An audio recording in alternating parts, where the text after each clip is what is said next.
नमस्कार श्रोता साथी, आप लोग के सामने पुनः एक कहानी लेके हाजिर हूँ। उस कहानी का शीर्षक है दुनिया का सबसे अनमोल रत्न। यह प्रेमचंद्र के पहली कहानी है और इस कहानी का प्रकाशन सन 1907 ईस्वी में जमाना पत्रिका में प्रकाशित हुआ था और फिर यह 1908 में सूर्य वतन कहानी संग्रह है उसमें भी प्रकाशित हुई थी। और इस कहानी का विषय वस्तु है देश प्रेम की भावना, जिसे कि आप श्रवण करके आप अनुभव कर सकते हैं कि इसमें इतनी देश प्रेम की भावना ओज बहुत है कि अंग्रेजी सल्तनत ने इसे जब्त कर लिया था। इससे आप आंकड़ा लगा सकते हैं कि किस तरह की ये कहानी है। तो इस कहानी के मुख्य पात्र हैं दिलफिगार, दिलफरेब, काला चोर, एक कैदी और बूढ़ा आदमी। तो कहानी के विषय वस्तु से जाने से पहले प्रेमचंद के बारे में आप लोग तो जानते ही हैं। इसके बारे में थोड़ा सा मैं बता देता हूँ कि प्रेमचंद्र कथा सम्राट के नाम से विख्यात हैं। इनका जन्म 31 जुलाई 1980 ईस्वी में लम्ही में हुआ था और 18 अक्टूबर 1936 ईस्वी में इनकी मृत्यु हुई थी। तो अब मैं सीधा कहानी की ओर ले चलता हूँ और कहानी के बाद आप लोगों को मैं इस पे थोड़ा सा व्याख्या डालने का कोशिश करूँगा। तो सभी साथी आगे बढ़ने से पहले मेरे इस चैनल को लाइक कीजिए, सब्सक्राइब कीजिए और शेयर कीजिए, और ताकि अगला मेरी कहानी अगर आए तो आपको इसका सूचना पहुंच जाए।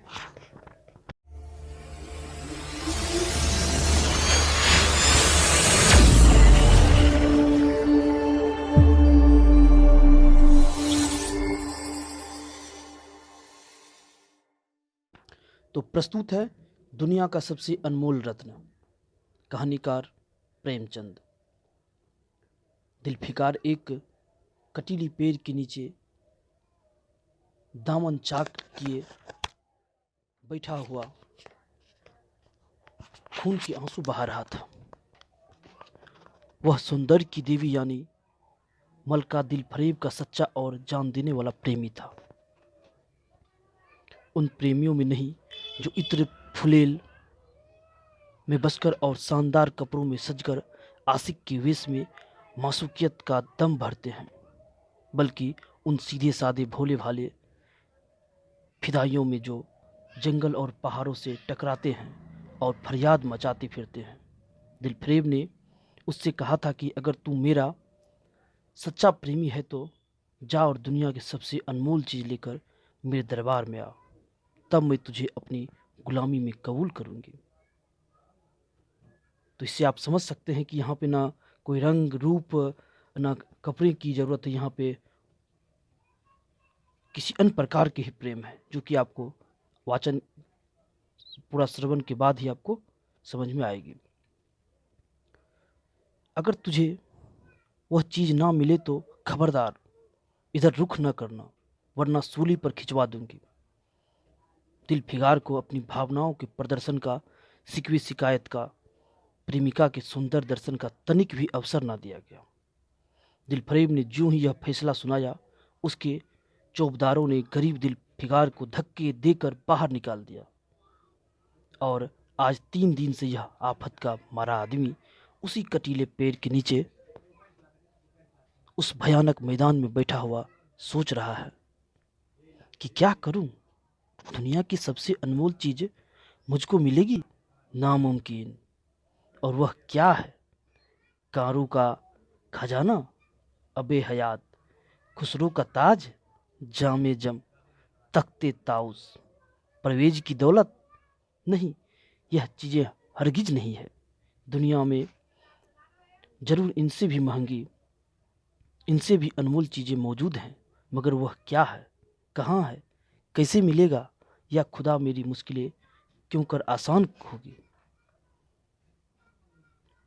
दिलफिगार इन्हीं ख्यालों में चक्कर खा रहा था और अक्ल कुछ काम न करती थी। मुनीर सामी को हातिम सा मददगार मिल गया। ए काश कोई मेरा भी मददगार हो जाए। ए काश मुझे भी उस चीज का जो दुनिया की सबसे बेशकीमत चीज है नाम बतला दिया जाता। बला से वह चीज हाथ न आती, मगर मुझे इतना तो मालूम हो ही जाता कि वह किस किस्म की चीज है। मैं घरे बराबर मोती की खोज में जा सकता हूँ। मैं समुंदर का गीत, पत्थर का दिल, मौत की आवाज और इससे भी ज्यादा बेनिशान चीजों की तलाश में कमर कस सकता हूँ, मगर दुनिया की सबसे अनमोल चीज, यह मेरी कल्पना की उड़ान से बहुत ऊपर है। आसमान पर तारे निकल आए थे। दिलफिगार यकायक खुदा का नाम लेकर उठा और एक तरफ को चल खड़ा हुआ। भूखा प्यासा, नंगे बदन, थकान से चूर, वह बरसों वीरानों और आबादियों की खाक छानता फिरा। तलवे कांटों से छल्ली हो गया था। शरीर में हड्डियों की हड्डियां दिखाई देने लगी, मगर वह चीज जो दुनिया की सबसे बेशकीमत चीज थी न मिली, और न उसका कुछ निशाना मिला। एक रोज वह भूलता भटकता एक मैदान में जा निकला, जहां हजारों आदमी गोल बांधे खड़े थे। बीच में कई अमामे और चोगे वाले दढ़ियल काजी अफसरी शान से बैठे हुए आपस में कुछ सलाह मशविरा कर रहे थे। और इस जमात से जरा दूर पर एक सूली खड़ी थी। दिलफिगार कुछ तो कमजोरी की वजह से कुछ यहाँ की कैफियत देखने के इरादे से ठिठक गया। क्या देखता है कि कई लोग नंगे तलवारें लिए हैं। एक कैदी को जिसके हाथ पैर जंजीरों से बंधी थी पकड़े चले आ रहे हैं। सूली के पास पहुंचकर सब सिपाही रुक गए और कैदी की हथकड़ियां पीढ़ियां सब उतार ली गई। इस अभागे आदमी का दामन सैकड़ों बेगुनाहों के खून से के छींटों से रंगीन था, और उसका दिल नेकी के ख्याल और रहम की आवाज से जरा भी परिचित न था। उसे काला चोर कहते हैं। सिपाहियों ने उसे सूली के तख्ते पर खड़ा कर दिया।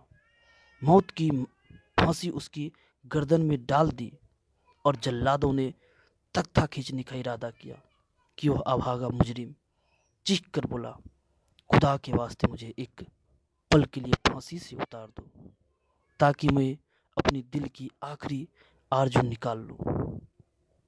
यह सुनते ही चारों तरफ सन्नाटा छा गया। लोग अचंभे में आकर ताकने लगे। काजियों ने एक मरने वाले आदमी की अंतिम याचना को रद्द करना उचित न समझा, और बदनसीब पापी कालाचोर जरा देर के लिए फांसी से उतार लिया गया।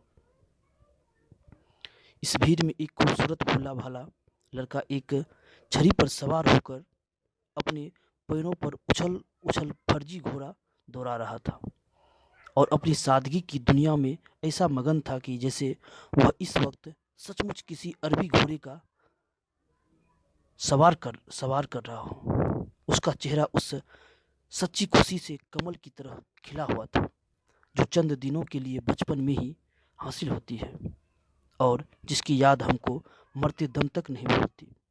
उसका दिल अभी तक पाप की गर्द और धूल से अछूता था, और मासूमियत उसे अपनी गोद में खिला रही थी।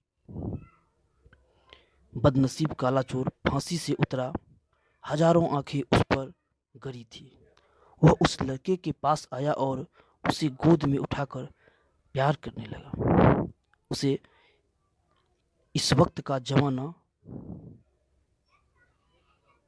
याद आया, जब वह खुद ऐसा ही भोला भाला, ऐसा ही खुश व खुर्रम और दुनिया की गंदगियों से ऐसा ही पाक साफ था। माँ गोदियों में खिलाती थी, बाप बलाएं लेता था, और सारा कुनबा जान निछावर करता था। आह, काले चोर के दिल पर इस वक्त बीते हुए दिनों की याद इतना असर हुआ कि उसकी आंखों से, जिन्होंने दम तोड़ती हुई लाशों को तड़पते देखा और न झपकी, आंसू का एक कतरा टपक पड़ा। दिलफिगार ने लपक कर उस अनमोल मोती को हाथ में ले लिया, और उसके दिल ने कहा, बेशक यह दुनिया की सबसे अनमोल चीज है, जिस पर तख्ते ताउस और जाने जामे जम और आबे हयात और जरे परवेज सब निछावर है। इस ख्याल से खुश होता कामयाबी की उम्मीद में सरमस्त दिलफिगार अपनी मासूका दिलफरेब के शहर मिनोसवाद को चला गया। मगर ज्यों ज्यों मंजिल तय होती जाती थी उसका दिल बैठ जाता था कि कहीं उस चीज की जिसे मैं दुनिया की बेशकीमती चीज समझता हूँ दिलफरेब की आंखों में कदर ना हुई तो मैं फांसी चढ़ा दिया जाऊंगा और इस दुनिया से नामुराद जाऊंगा। लेकिन जो हो सो हो, अब तो किस्मत आजमाई है। आखिरकार पहाड़ और दरिया तय करते शहर मिनोसवाद में आ पहुंचा। दिल फरेब की ड्यूटी पर जाकर विनती की। थकान से टूटा हुआ दिलफिगार खुदा के फजल से हुक्म की तालीम करके आया है और आपके कदम चूमना चाहता है। दिल फरेब ने फौरन अपने सामने बुलावा भेजा और एक सुनहरे पर्दे की ओट से फरमाइश की कि वह अनमोल चीज पेश करो। दिलफिगार ने आशा और भय की एक विचित्र मनःस्थिति में वह बूंदे पेश की और उसकी सारी कैफियत बहुत पुरअसर लफ्जों में बयां की। दिलफरेब ने पूरी कहानी बहुत गौर से सुनी और वह भेंट हाथ में लेकर जरा देर तक गौर से करने के बाद बोली, दिलफिगार, बेशक तुमने दुनिया की एक बेशकीमती चीज ढूंढ निकाली। तेरी हिम्मत और तेरी सूझबूझ की दाद देती हूँ, मगर यह दुनिया की सबसे बेशकीमत चीज नहीं। इसलिए तू यहाँ से जा और फिर कोशिश कर, शायद अब की तेरे हाथ वह मोती लगे और तेरी किस्मत में मेरी गुलामी लिखी हो। जैसा कि मैंने पहले ही बतला दिया था, मैं तुझे फांसी पर चढ़वा सकती हूँ, मगर मैं तेरी जाँ बख्शी करती हूँ, इसलिए कि तुझमें वह गुण मौजूद हैं जो मैं अपने प्रेमी में देखना चाहती हूँ और मुझे यकीन है कि तू जरूर कभी न कभी कामयाब होगा।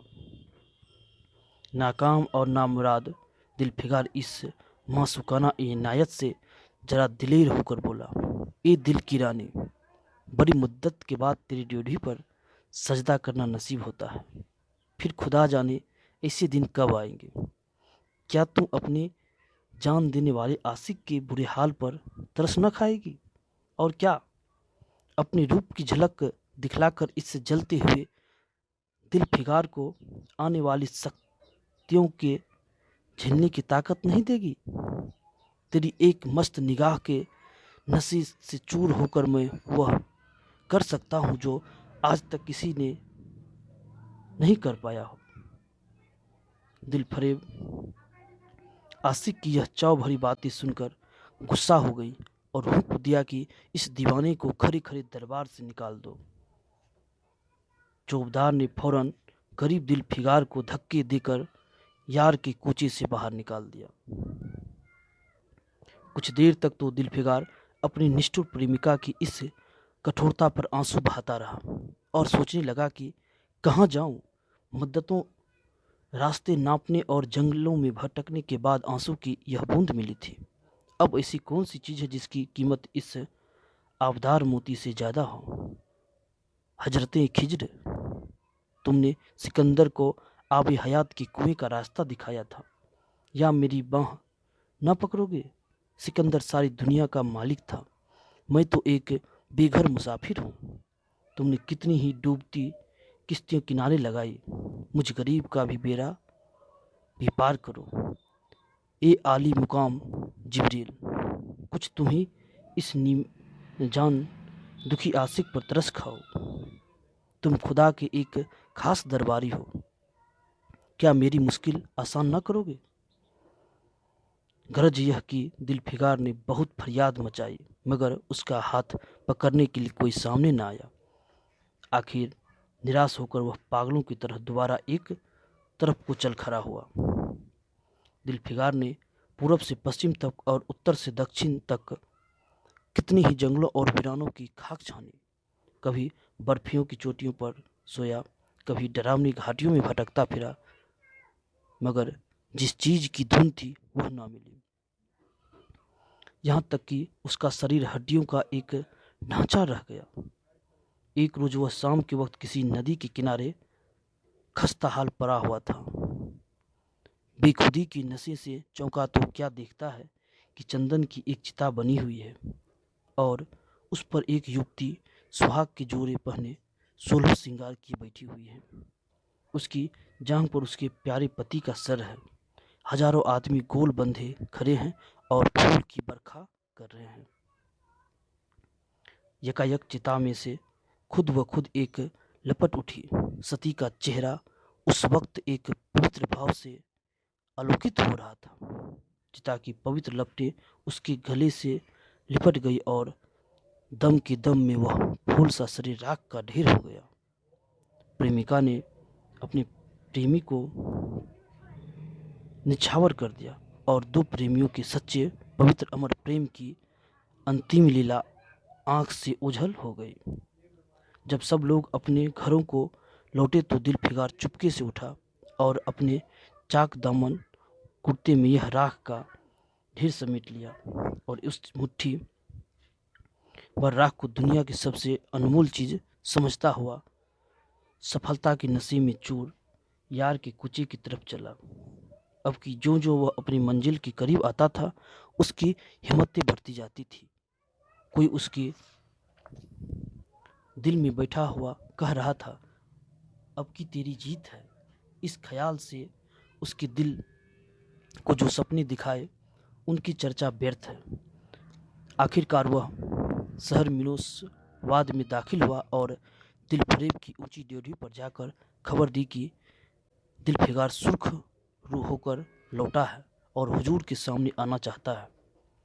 दिलफरेब ने जाबाज आशिक को फौरन दरबार में बुलाया और उस चीज के लिए जो दुनिया की सबसे बेकीमत चीज थी हाथ फैला दिया। दिलफिगार ने हिम्मत करके उसकी चांदी जैसी कलाई को चूम लिया और मुट्ठी भर राख को उसकी हथेली में रखकर सारी कैफियत दिल को पिघला देने वाले लफ्जों में कह सुनाई और सुंदर प्रेमिका के होठों से अपनी किस्मत का मुबारक फैसला सुनने के लिए इंतजार करने लगा। दिलफरेब ने उस मुट्ठी भर राख को आंखों से लगा लिया और कुछ देर तक विचार के सागर में डूबे रहने के बाद बोली, ए जान निछावर करने वाले आशिक दिलफिगार, बेशक यह राख जो तू लाया है जिसमें लोहे को सोना कर देने की सिफत है, दुनिया की बहुत बेशकीमती चीज है और मैं सच्चे दिल से तेरी एहसानमंद हूँ कि तूने ऐसी अनमोल भेंट दी मुझे। मगर दुनिया में इससे भी ज़्यादा अनमोल कोई चीज़ है, जा उसे तलाश कर और तब मेरे पास आ। मैं तहे दिल से दुआ करती हूँ खुदा तुझे कामयाब करे। यह कहकर वह सुनहरे पर्दे से बाहर आई और मासूकाना अदा से अपने रूप का जलवा दिखाकर फिर नजरों से ओझल हो गई। एक बिजली थी कि कौंधी और फिर बादलों के पर्दे में छिप गई। अभी दिलफिगार के होश हवास ठिकाने पर न आने पाए थे कि चौबदार से मुलायमियत से उसका हाथ पकड़कर यार के कूचे से उसको निकाल दिया और फिर तीसरी बार वह प्रेम का पुजारी निराशा के अथाह समंदर में गोता खाने लगा। दिलफिगार का हियाव छूट गया। उसे यकीन हो गया कि मैं दुनिया में इस तरह नासाद और नामुराद मर जाने के लिए पैदा किया गया था और अब उसके सिवा और कोई चारा नहीं है कि किस पहाड़ पर चढ़कर नीचे कूद पड़ूं ताकि मासूक के जुल्मों की फरियाद करने के लिए एक हड्डी भी बाकी न रहे। वह दीवाने की तरह उठा और गिरता पड़ता एक गगनचुंबी पहाड़ की चोटी पर जा पहुंचा। किसी और समय वह ऐसे ऊंचे पहाड़ पर चढ़ने का साहस न कर सकता था, मगर इस वक्त जान देने के जोश में उसे वह पहाड़ एक मामूली टेकरी से ऊंचा नजर आया। करीब था कि वह नीचे कूद पड़े कि हरे हरे कपड़ों पहने हुए और हरा अमामा बांधे एक बुजुर्ग एक हाथ में तस्बीह और दूसरे हाथ में लाठी लिए बरामद हुए और हिम्मत बढ़ाने वाले स्वर में बोले, दिलफिकार, नादान दिलफिकार, यह क्या बुज्जले जैसी हरकत है। तू मोहब्बत का दावा करता है और तुझे इतनी भी खबर नहीं कि मजबूत इरादा मोहब्बत के रास्ते की पहली मंजिल है। मर्द बन और ये हिम्मत न हार। पूरब की तरफ एक देश है जिसका नाम है हिंदुस्तान। वहां जा और तेरी आरज़ू पूरी होगी। यह कहकर हजरते खिज्र गायब हो गए। दिलफिकार ने शुक्रिया के नवाज अदा की और ताज़ा हौसले, ताज़ा जोश और अलौकिक सहायता का सहारा पाकर खुश खुश पहाड़ से उतरा और हिंदुस्तान की तरफ चल पड़ा। मुद्दतों तक कांटों से भरे हुए जंगलों, आग बरसने वाले रेगिस्तानों, कठिन घाटियों और अलंघ्य पर्वतों को तय करने के बाद दिलफिकार हिंद की पाक सरजमी में दाखिल हुआ और एक ठंडे पानी के सोते में सफ़र की तकलीफें धोकर थकान के मारे नदी के किनारे लेट गया। शाम होते होते वह एक चटियल मैदान में पहुंचा, जहां बेशुमार अधमरी और बेजान लाशें बिना कफन के पड़ी हुई थीं। चील, कौवे और बरसी दरिंदे मरे पड़े हुए थे और सारा मैदान खून से लाल हो रहा था। यह डरावना दृश्य देखते ही दिलफिकार का जी दहल गया। या खुदा, किस मुसीबत में जान फंसी। मरने वालों का करहना, सिसकना और एड़ियाँ रगड़ रगड़ कर जान देना, दरिंदों का हड्डियों को नोचना और गोश्त के लोथड़ों को लेकर भागना, ऐसा होलनाक सीन दिलफिकार ने कभी न देखा था। यकायक उसे ख्याल आया, यह लड़ाई का मैदान है और यह लाशें सुरमा सिपाहियों की है। इतने में करीब से कराहने की आवाज़ आई। दिलफिकार उस तरफ फिरा तो देखा कि एक लंबा तगड़ा आदमी, जिसका मर्दाना चेहरा जान निकालने की कमजोरी से पीला हो गया है, जमीन पर झुकाए हुए पड़ा हुआ है। सीने से खून फव्वारे जारी है, मगर आबदार तलवार की मुठपंजे से अलग नहीं हुए।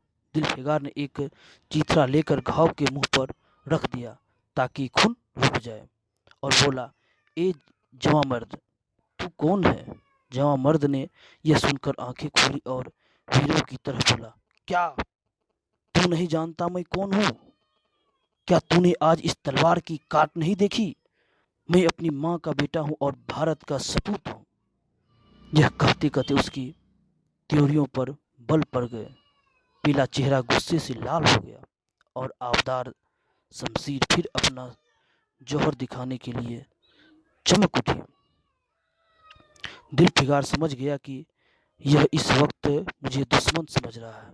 नरमी से बोला, ए जवां मर्द, मैं तेरा दुश्मन नहीं, अपने वतन से निकला हुआ एक गरीब मुसाफिर हूँ। इधर भूलता भटकता आ निकला। बराए मेहरबानी मुझसे यहाँ की कुल कैफियत बयां कर। यह सुनते ही घायल सिपाही बहुत मीठे स्वर में बोला, अगर तू मुसाफिर है तो आ मेरे खून से तरपहल में बैठ जा, क्योंकि यह 2 उंगली जमीन है जो मेरे पास बाकी रह गई है और जो सिवाय मौत के कोई नहीं छीन सकता। अफसोस है कि तू यहाँ ऐसे वक्त में आया है जब हम तेरा आतिथ्य सत्कार करने के योग्य नहीं। हमारे बाप दादा का देश आज हमारे हाथ से निकल गया और इस वक्त हम बेवतन और मगर हमलावर दुश्मन को बता दिया कि राजपूत अपने देश के लिए कैसी बहादुरी से जान देता है। यह आस पास जो लाशें तो देख रहा है, यह उन लोगों की है जो इस तलवार से घाट उतरे हैं और गोया कि मैं बेवतन हूँ, मगर गनीमत है कि दुश्मन की जमीन पर मर रहा हूँ। क्या तूने यह महरम रख दिया? खून निकलने दे, इसे रोकने से क्या फायदा? क्या मैं अपने ही देश में गुलामी करने के लिए जिंदा रहूं? नहीं, ऐसी जिंदगी से मर जाना अच्छा है। इससे अच्छी मौत मुमकिन नहीं। जवान मर्द की आवाज़ मध्यम हो गई, अंग ढीले पड़ गए, खून इतना ज़्यादा बहा कि खुद ब खुद बंद हो गया। रह रह कर एक आध बूंद टपक पड़ता था। आखिरकार सारा शरीर बेदम हो गया। दिल की हरकत बंद हो गई और आंखें मुंद गई। दिल फिगार ने समझा अब काम तमाम हो गया कि मरने वाले ने धीमे से कहा, भारत माता की जय, भारत माता की जय। और उसके सीने से खून का आखिरी कतरा निकल पड़ा। एक सच्चे देश प्रेमी और देशभक्त ने देशभक्ति का हक अदा किया। दिल फिगार पर इस दृश्य का बहुत गहरा असर पड़ा और उसके दिल ने कहा, बेशक दुनिया में खून के इस कतरे